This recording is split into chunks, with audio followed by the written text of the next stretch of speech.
All right, guys. So I'm here with Captain John. How's it going, John? Good, real good. I got a couple questions for you, man. Okay. So, what is your favorite part of being a pilot? It's not like work. You're not going to get rich, but you can have a decent lifestyle. And it's for me, it's just not work because it's so enjoyable. Awesome. How long have you been a pilot? 40 years, Whoa, long time. Very long time. Is there somebody or something that inspired you to become a pilot? For me, it was totally by chance. I went to college to go to med school. Figured out that wasn't going to happen after about a year or two. And there was a guy in my fraternity that was in the Air Force ROTC. And he had a bunch of pictures of different Air Force airplanes on his walls. And there was a Air Force magazine on his credenza.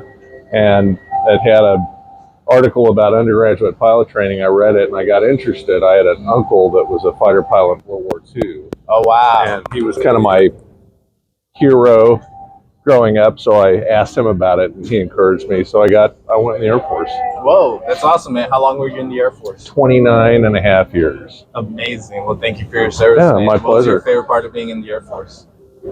I flew probably the most awesome jet in the world, the F-16. Is that very difficult, like from a health standpoint? Like, do you have to stay in really good shape? Oh, yeah. Breathing exercises, all that stuff? Well, you got to spend, especially as you age, you got to spend more and more time in the gym. So a lot of, resistance training, especially on the core. So squats and deadlifts and stuff like that, abdominal stuff, lower back. Because under G's, the blood wants to run out of your head. So you have to isometrically increase blood pressure when you're turning to keep your blood in your head so you don't pass out. Yeah, of course. So, yeah, and we pulled 9 G's on a regular basis, and it's vertical. Oh, wow. So the blood wants to run out of your head. So, yeah, it was pretty, and as you get older, it's harder and harder to maintain that kind of fitness level. I can imagine. Were you just doing like missions and stuff for the Air Force, or did you ever do like air shows or anything like that? We did air shows periodically. Most of the ones I went to were in Europe. Okay. But yeah, we did the biggest air show, military air show in Europe at Mildenhall. But I don't think they do that anymore. I think they canceled it after 9/11. So makes sense.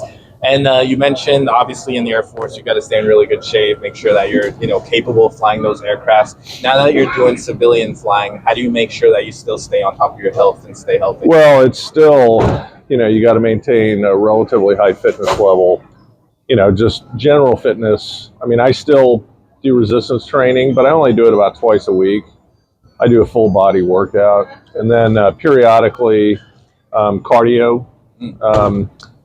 Try to get your heart rate up into the training zone for at least, specified amount of time. And that's pretty much it for me. I gotcha. And me being a health coach for pilots, I noticed that one of the main challenges is just airport food and food choices at the airport. How do you deal with nutrition when it comes to you?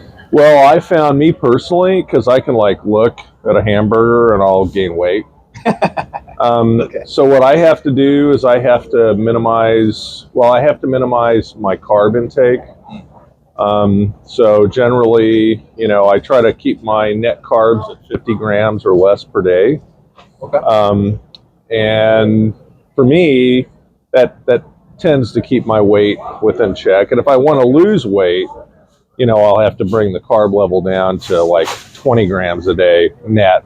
Okay. So, you can still eat, green vegetables and, beans and stuff like that, but you can't eat things that are metabolized really quick, Right. Like simple sugars and stuff like that. It spikes your insulin, which is not good. Yeah, and then it's just not sustainable. Yeah, and it turns into, it's not metabolized and it turns into fat. And John, favorite aircraft you've ever flown? Well, actually, I think you actually mentioned it earlier. But as far as airliners go, I think the 777 is probably the nicest. It's and I tell people this, and they don't believe it.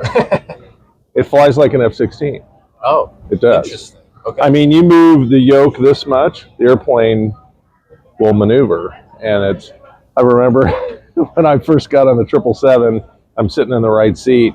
You know, a lot of the new captains were coming off of the MD-80, and the MD-80 had manual flight controls, so they had to, you know, do a lot of this to make the airplane do what they wanted. So, you know, you'd be coming down final, and these guys would be doing this, and the airplane's doing this all the way down final. I'm like, dude, just release the controls, and they would, and the airplane would just do that. Okay. And so it's just little movements of the flight controls, and that airplane is an awesome airplane. Everything's a lot more automated now. Yeah, it's automated, but people don't realize we still hand fly all the time, most of the time. Like in the 737, I'm in the 737 now. We don't use autoland at all. Oh, so even if it's like really, really bad weather, we still hand fly it. interesting. Yeah, but most people think, oh, you just put the autopilot on, you just sit there. No, even if you put the autopilot on, you're still flying it, but with the mode control panel. Do you think we'll eventually move into like fully automated airplanes? I think it depends on people's comfort level. You know, because I mean the technology's there, obviously. But you know, the question is, okay, right now, you know, 2 pilot cockpits. Could you take one pilot out and have maybe somebody on the ground that's monitoring? Maybe. Or take both pilots out. Right? Yeah. Would you feel comfortable in an airplane if there's... I don't know. Yeah. I mean, you know, people say, oh, kind of like the Titanic. Oh, it's unsinkable. Oh, it's unhackable. No, everything could be hacked. 100%. Yeah. So I think having somebody in the cockpit, at least for the foreseeable future, I think it's probably the right thing to do. For sure. What about favorite airport, Capt? Wow. You know, LaGuardia, I think now I get that a lot. is awesome. We used to call it LaGarbage. Yeah, a lot of people are surprised. I mean, and the cool thing is they kept some of the historic stuff, especially American Airlines. American Airlines had their headquarters there, and they have these historic hangars that they kept, which is cool. But the rest of the airport it's top notch. It's really, really nice. Nice. I haven't been there in a while. Yeah, you should go back. And last question, John. What is one thing that people might not know about pilots that they might be surprised to find out? Wow. We're just normal. Just normal people. Yeah. Yeah. I mean, you know, there are certain personality traits and characteristics, because if you talk to, you know, psychologists, psychiatrists, they say, oh, yeah, you know, pilots have these tendencies, blah, blah, blah, which is true. But we're just normal. Right. Awesome. Cool. Well, thank you so much for your time, John. Yeah.